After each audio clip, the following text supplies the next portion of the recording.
In this video, we'll guide you through the replacement of the OCL. Remove the protective weather cap on top of the charger to access the lock. Use the provided key to unlock and open the charger's front panel. Remove the front panel if necessary for easier access while working on the charger. Unfasten the safety screws and internal plastic cover, then place to one side. The OCL can be found here.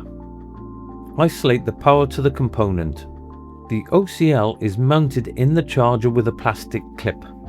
Carefully loosen the OCL from the mounting plate. Once loose, disconnect the cable connectors and contacts, then remove the OCL. Set the new OCL in position and refit the cable connectors and contacts.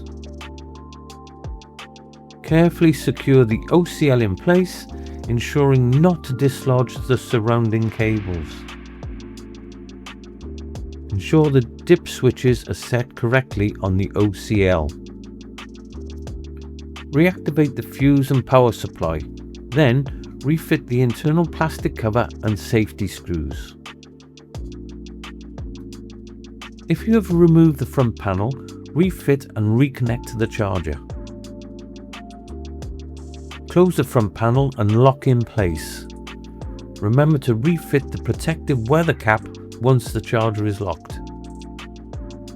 When powered up, complete a test charge to ensure the charger is functioning correctly. You have now successfully replaced the OCL.